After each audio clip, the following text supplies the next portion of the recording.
In the middle of the North Atlantic, at the edge of the Arctic Circle, lies an island nation on the knife edge of the world. Iceland is one of the most volatile places on Earth. Made by volcanoes, spewing out molten rock over millions of years. The Earth is still active. The island is still being created. And living here is a unique challenge.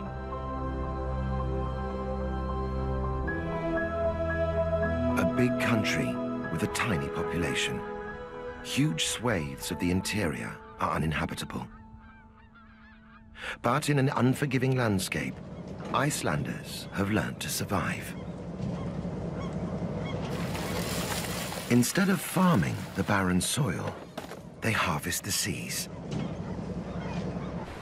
Instead of escaping the wilderness, they're harnessing its power.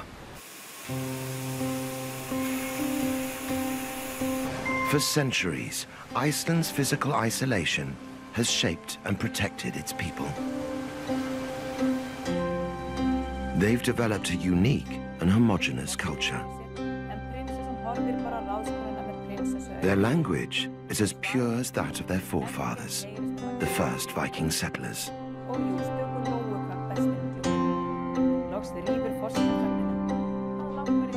But Iceland's remoteness is no longer a barrier. The outside world has arrived, and it's a world in a state of flux.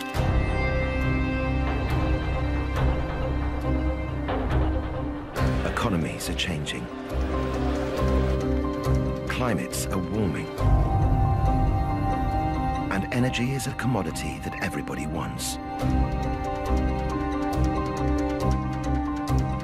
In commerce and in culture, Iceland is already a global player.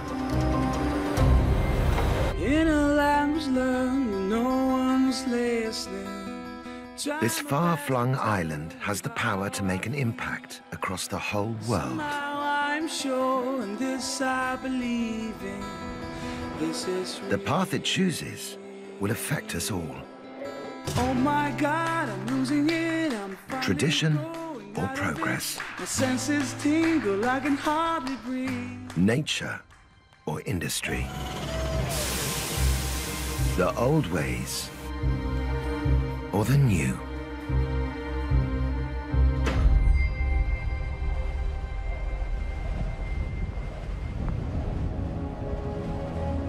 Iceland is one of the least populated countries on Earth,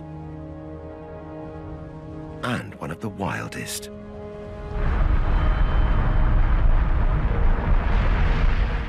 A geological hotspot. Iceland also straddles one of the world's most volatile geological features, the Mid-Atlantic Ridge. It's a massive tectonic plate boundary, and it splits Iceland in half. As the tectonic plates pull Iceland apart, magma rises to fill the space. It's this volcanic activity that's forged Iceland's bedrock, and its construction is far from over. Today, the island boasts more than 100 volcanoes and more extreme geothermal activity than any country on Earth. Isolated from the outside world, Iceland's volatility usually goes unnoticed, until nature chooses to remind everyone of its awesome power.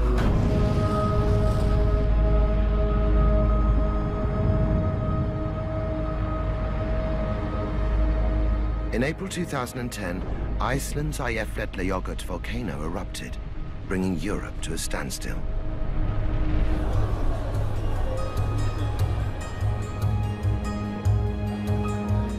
Worried that the volcanic ash would cause jet engines to fail, aviation authorities cancelled thousands of international flights. As the costs ran into billions of dollars, the world looked for an explanation.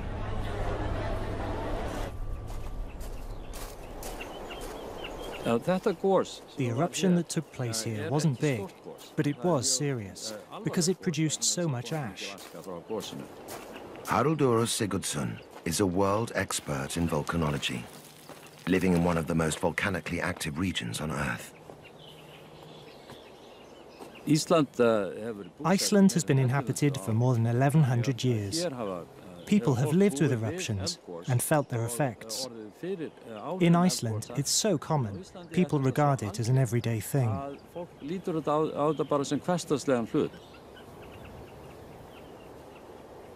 Even by Icelandic standards, this eruption was extraordinary. The ash creates new soil, like this layer here. It was because the ash was so fine that it spread out so far across the Atlantic. Due to the combination of steam, explosions in the glacier, and gas in the magma, the ash was much finer. That's why this eruption created so many problems. But the effects of this eruption pale in comparison to a cataclysmic explosion that happened here some 200 years ago.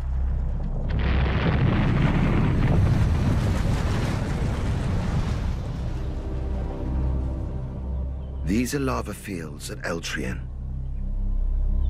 The moss-covered lumps are scars left by the flow of molten rock.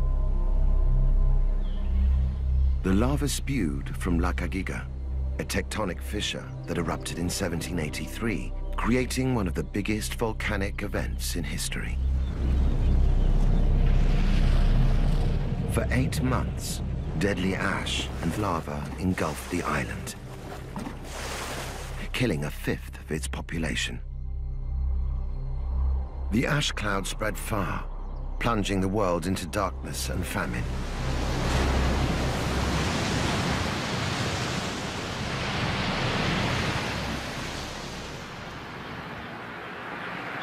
Icelanders still live under constant threat of more deadly eruptions. At least these days, they're better prepared. All movements within the island's volcanoes are monitored. At the first sign of unusual activity, residents are contacted by phone and evacuated to a safe location. No one was killed during Eyjafjallajökull's recent eruptions.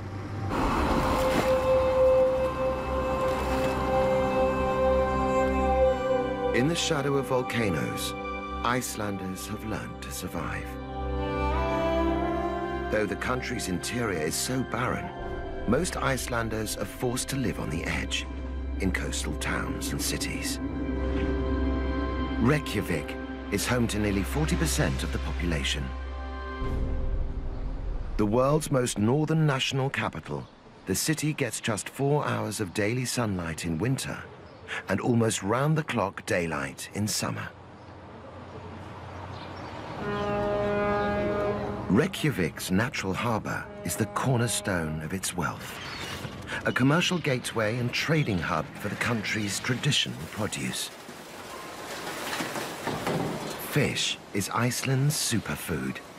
It's the country's most lucrative export, and the one resource that's enabled Icelanders to survive.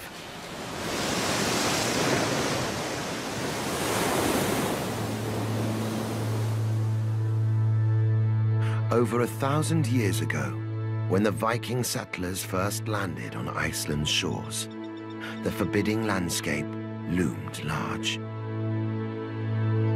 Long, dark winters and poor quality soil made it impossible to farm the land.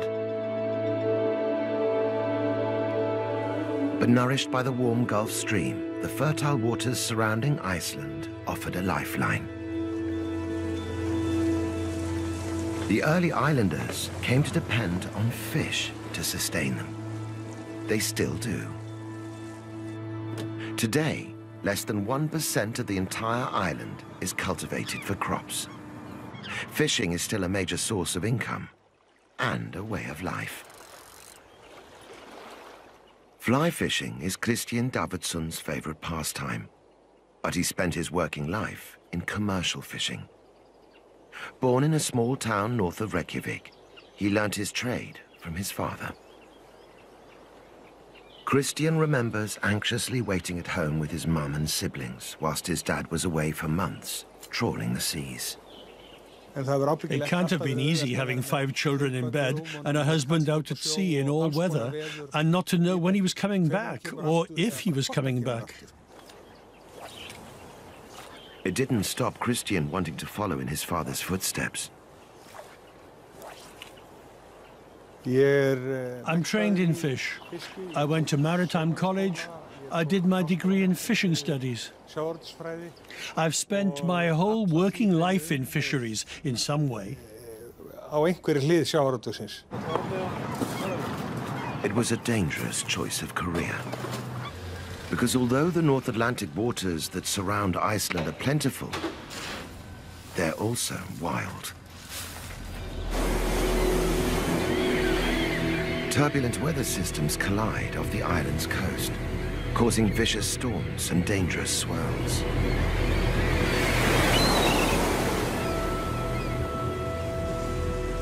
Over centuries, Icelandic sailors have learned to respect the ocean's power and to ask God's help to sail it with a prayer. Iceland's coastline is peppered with churches. Their altars are the last place a sailor would visit before going to sea, and the first place he would visit on his return. Drottinn minn og Guð minn, þegar ég nú ræð til fiskveiða og finn vanmátt minn og veikleika bátsins gegn huldum kröftum lofts og lagar. But prayers offered no guarantees. So many sailors' graves testify to the Atlantic's brutal force. The sea gives and the sea takes away, as we say in Iceland. Christian joined the fishing industry at a time when cod was king.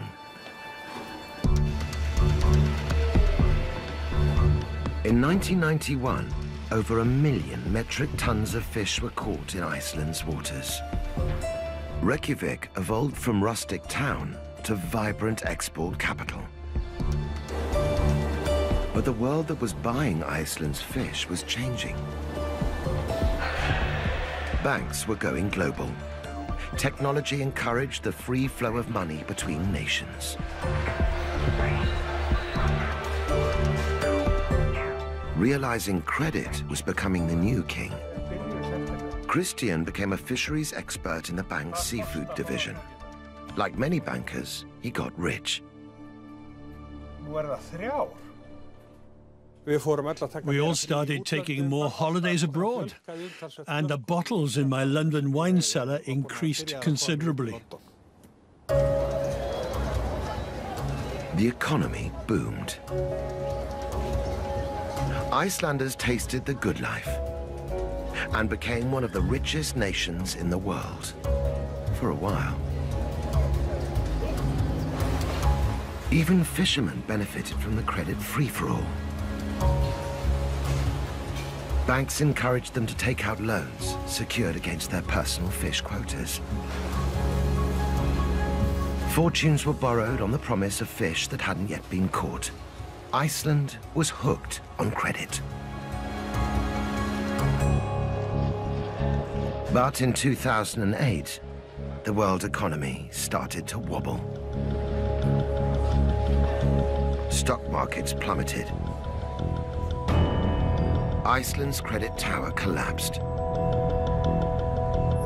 Almost overnight, it was as if we were in the middle of a cloud of ash.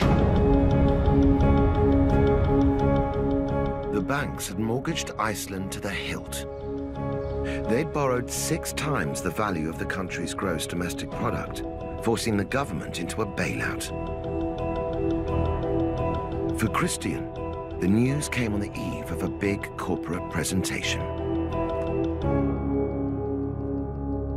A week later, the whole banking system in Iceland collapsed, and I was out of a job.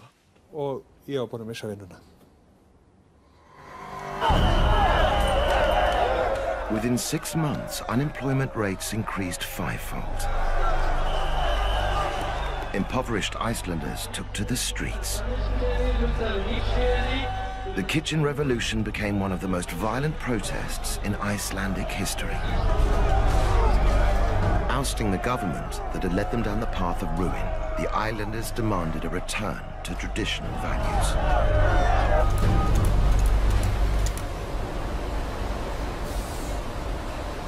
Fishing has once again become Iceland's economic lifeline. Real profits from real catches are being used to pay off Iceland's debts.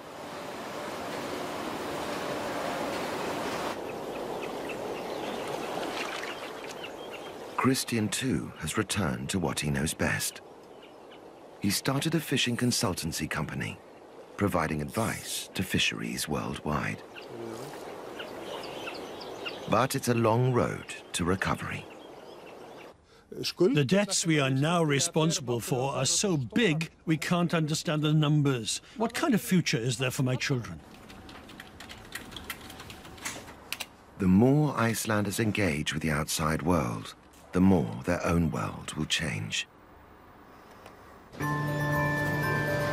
Before the crash, Iceland was at the center of a prosperous global community.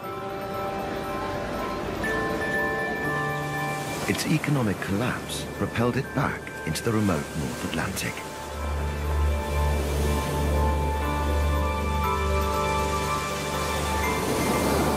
Luckily, Icelanders have an aptitude for survival.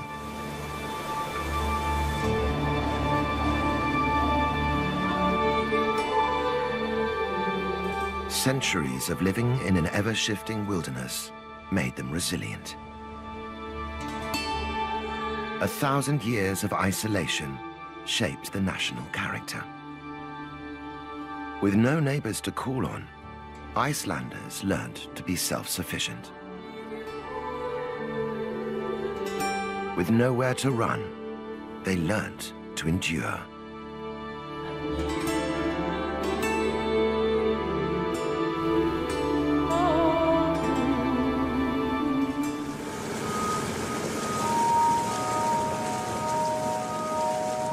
Iceland's wilderness is changing on a scale the islanders have never seen before. And in ways that are almost impossible to predict.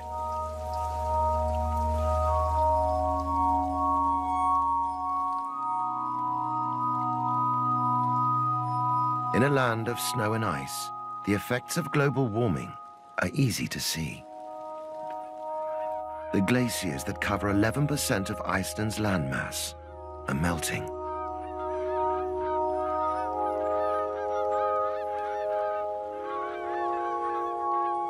Vatnajökull is Europe's largest ice cap. 800 meters deep, it covers more than 8,000 square kilometers. But it's shrinking at an alarming rate. 100 years ago, there was no lagoon here, just a sheet of ice 30 meters deep. But as Vatnajökull and its outlet glaciers shrink, this lake is filling up fast. A century ago, the glacial tongue reached out to sea. Now, it's retreated by 2 kilometers. The lagoon left by the shrinking ice has an unearthly beauty.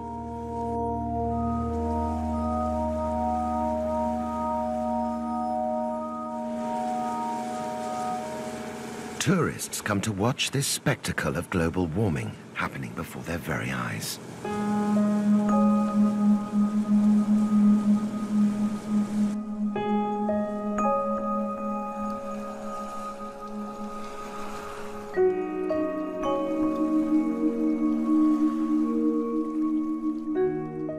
But the beauty hides a destructive force. As it extends seawards, this lagoon is threatening to wash away Iceland's main coastal highway. It's a story that's being repeated all over the island. Meltwater and glacial debris are reshaping the landscape. Experts predict that in just a few hundred years, Iceland may have lost all its glaciers. Their retreat will leave behind a very different landscape and climate. What used to fall as snow will fall as rain. The barren earth will become more arable.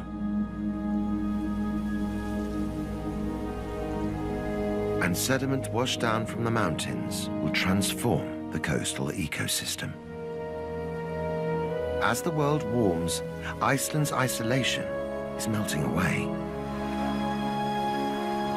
Icelanders are preparing for a very different future, in which the demands of the outside world are a driving force.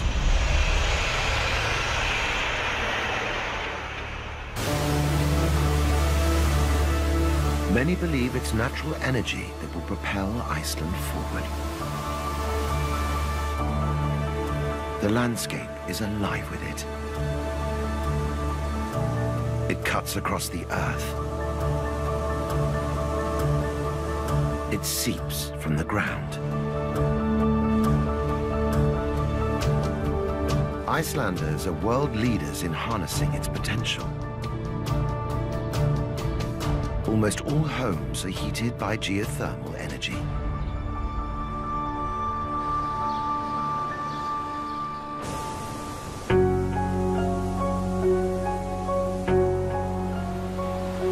But it's glacial rivers that are powering commercial growth.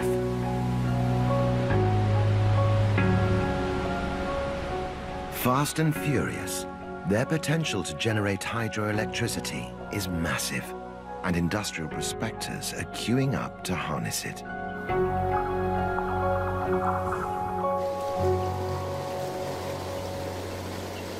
In 2003, aluminium manufacturer Alcoa chose the remote coastal town of Reyðarfjörður as a location for a massive smelting factory.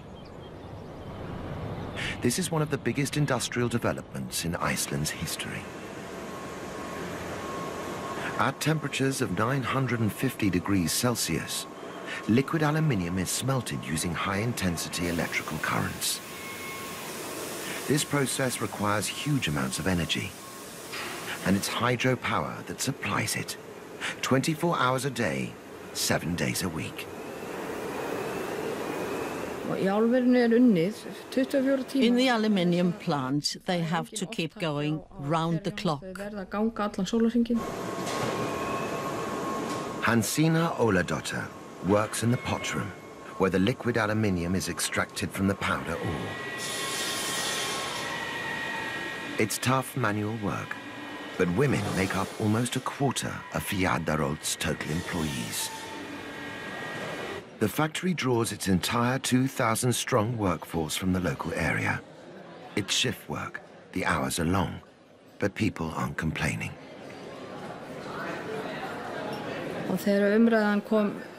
When people first started talking about building the aluminium plant, we took it as a cause for celebration because employment was falling, job opportunities were drying up, people were moving away. Before the factory opened, Hansína worked in a kindergarten and her husband in a local fish factory. With 2 teenage children to care for, life was a struggle. My husband never knew what he was getting. His pay was up and down. If trawler catches were poor, there wasn't much fish for processing. So there was sometimes no work in the freezer plants for days on end. Today, her husband, son and daughter all work at the aluminium plant. It has replaced fishing as the main source of income for the community. Producing 940 metric tons of aluminium a day, it also generates huge revenue for the national economy. Iceland has no natural deposits of aluminium ore. The raw material has to be transported thousands of miles to the factory. Electricity here is so cheap, it more than makes up for the expense of shipping. But there is a cost. And it's Iceland's wilderness that's paying the price.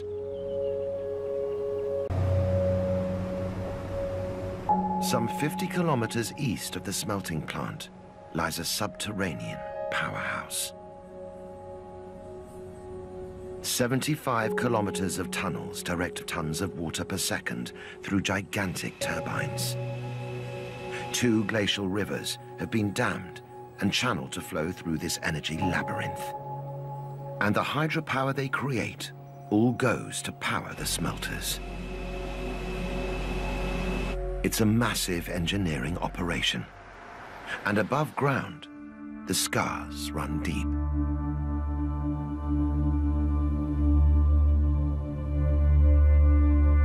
This is Kauranuka Dam. Water that powers the aluminium smelter pools here in a reservoir 25 kilometers long. At nearly 200 meters high, the dam wall is the biggest of its kind in Europe, and one of the most controversial. The proposal to build the billion-dollar project triggered national outrage. Icelanders were appalled that one of Europe's largest unspoiled wildernesses was to be drowned in the name of industry. Protesters camped out at the construction site. They rallied huge international support. But they couldn't stop the march of progress. The dam and the aluminium factory are now a concrete reality, transforming the landscape and transforming lives. Factory work has thrown the community a lifeline, but not all the change is good. Anti-social working hours are having an unexpected impact on domestic life. Shift workers like Hansina are finding it difficult to keep up with friends and family. Those of us who work for Alcoa are sort of lost. We leave here at 7 in the morning and get back 9 o'clock at night. People don't dare phone or visit because they think we're either working or asleep.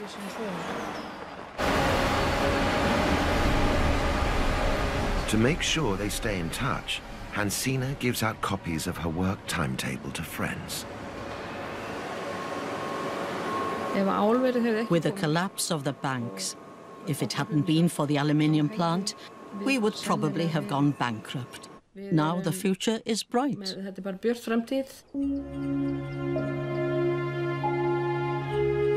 Today, Iceland is attempting a historic balancing act between people and nature, ecology and economy. Building this aluminium factory has set an important precedent for progress.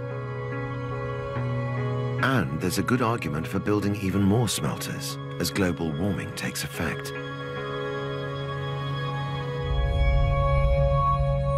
Fed by fast melting glaciers, rivers will see surges in water flow. And their hydropower potential will dramatically increase. It's a great window of opportunity, but it's brief.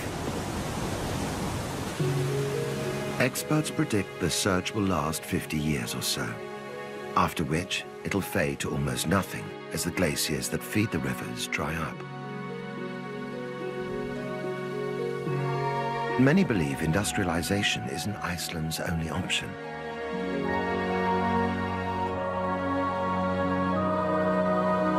This is one of the world's most pristine environments.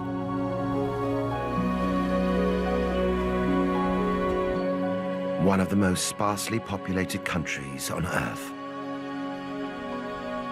Parts of the island are so off the beaten track, they've yet to be named.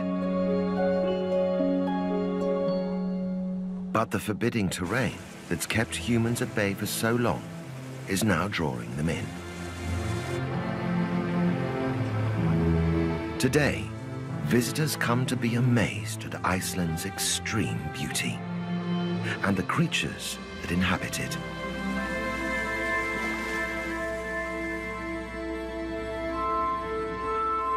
On the northeast coast of Iceland, Húsavík is a town that's used to travelers. It was one of the first places settled by seafaring Vikings. For centuries, people here scraped a living from fishing. Long winters brought hard times, so the bigger the catch, the better.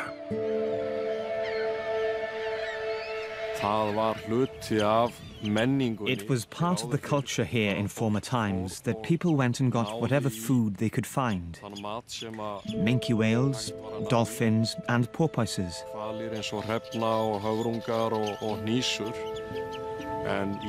Things are different today. It's not in our interest to hunt whales.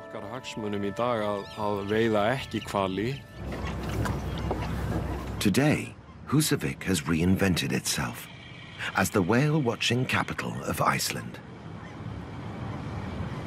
One man who's tapped into the new tourist market is Stefán Gudmundsson. For 10 years, he's run Gentle Giants, one of Húsavík's leading whale-watching companies. Stefán's no stranger to sailing. I started going to sea with my father at the age of 5, and I've been at sea ever since. I'm the direct descendant of fishermen going back 150 years.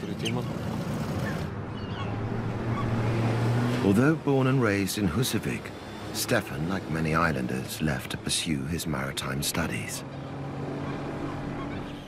For years, he captained at sea, but always missed home.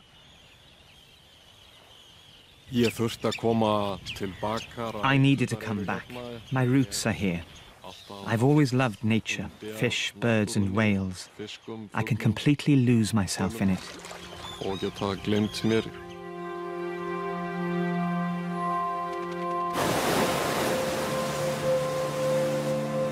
Stefán realized that the natural beauty of his hometown and its wildlife was a great lure for visitors. I've always been attracted to the idea of working in tourism.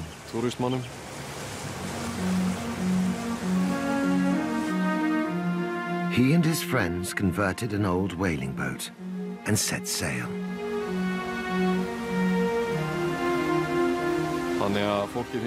Today, people see it as newsworthy that we are shooting with cameras instead of guns.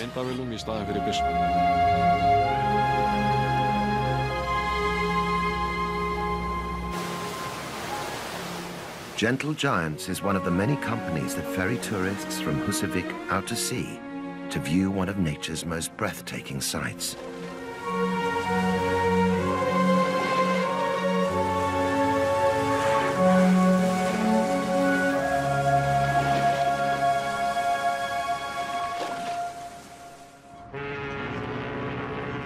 But the tide is turning on Iceland's ocean mammals.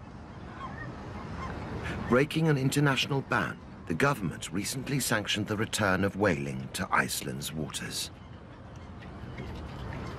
Commercial whaling ships, moored up, are being given a new lease of life.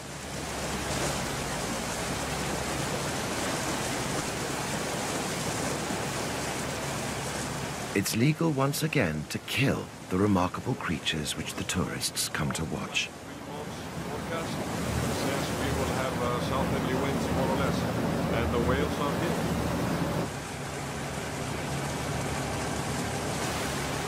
The decision to sanction whaling has been a controversial one. To Stefán, it makes little sense. We can make more money from watching whales than from killing them.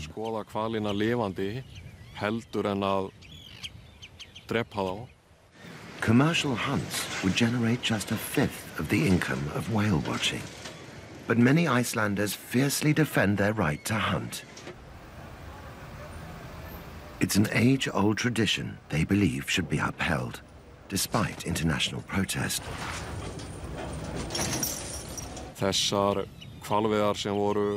This whaling that we used to do and that still goes on I see this as a sort of political statement.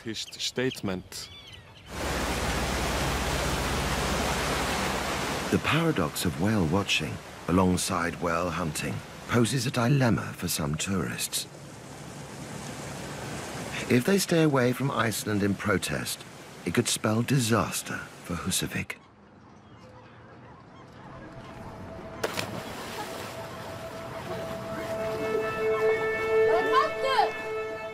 Ecotourism is one of the fastest growing industries in Iceland. But the money-making season is short. With hardly any daily sunlight, tourists stay away in winter, and places like Húsavík become ghost towns. To make ends meet, many locals are leaving for the city, where job prospects are better. It's a pattern being repeated all over the island. The population of Reykjavik has more than doubled in the last 50 years. If this exodus continues, towns like Húsavík will simply fall off the map. The debate about Húsavík's future sums up the crossroads Iceland is at. Icelanders must choose between an old and new way of life. It's the old ways that have seen them survive in one of the most volatile environments on Earth.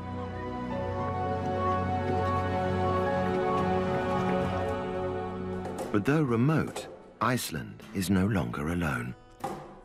Technology has brought the global community ever closer. And Icelanders are learning to communicate with it in their own distinct voice. In a language learned when no one's listening, try my best to tell you how I feel. Somehow I'm sure, and this I believe in, this is real. From my heart I sing to you and Dicta are an indie rock band in a thriving music scene. With a best-selling album and several Icelandic #1s to their name, Dicta are the sound of young Icelandic culture. Contemporary, confident, in tune with the world. stop me from flying. I leave no footprints of your Friends from childhood, Dicta got together in school. At the time, there were plenty of Icelandic artists making it big internationally.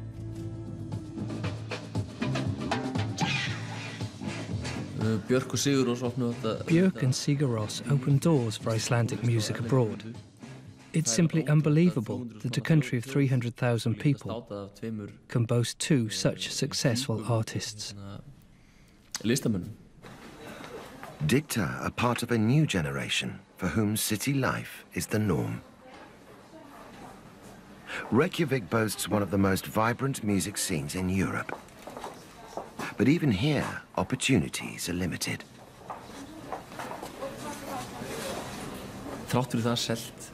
Even though we've sold a fair number of records, a gold disc for our most recent release, that isn't enough.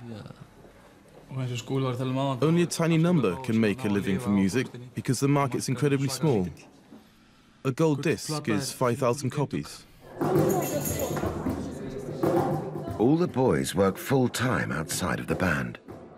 There are 2 teachers, a pilot, and a doctor.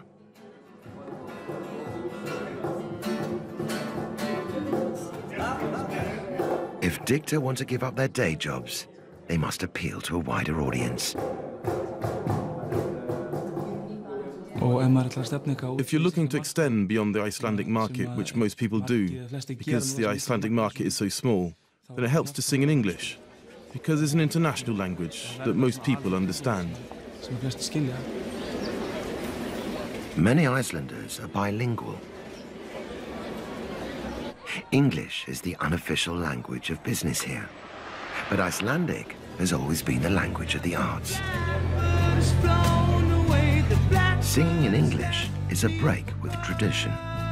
and a response to a very new need to engage with the outside world. Oh my God, I'm losing it. I'm finally going out of it. My senses tingle, I can hardly breathe. Oh my God, I'm losing it. I'm finally going out of it. I feel my... The media may be English, but the message speaks of Iceland. Thank you. Thank you for the world, the world, the world.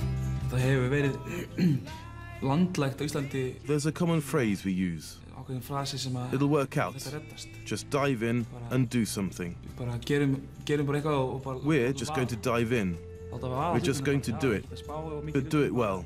Gera þetta bara og And we're not going to think too much about it. ekkert að hugsa mikið þetta. Thank you for the life, for making me see inside of me.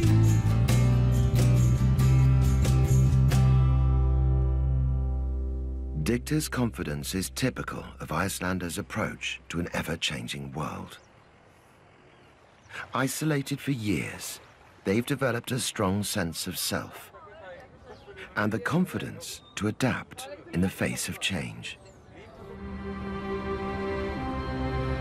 This small, versatile nation has already positioned itself as a global player. Its fortunes, good and bad, now affect us all. But if the last decades have seen Iceland transformed, there are bigger challenges to come. For over 1,000 years, Iceland's culture has been shaped by the volatile landscape. Now the islanders have the power to push back, to anticipate disaster, to bend nature to their will.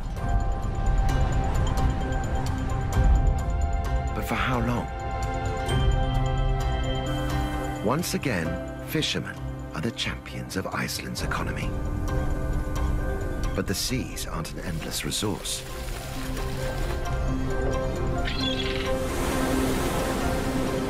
Industrialists are harnessing nature to create an alternative future. But even these reserves can dry up.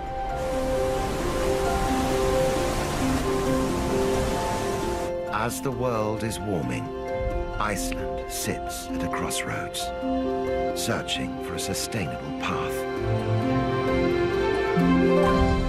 Like never before, the world is watching. In so many ways, the fate of Europe's great wilderness matters to us all.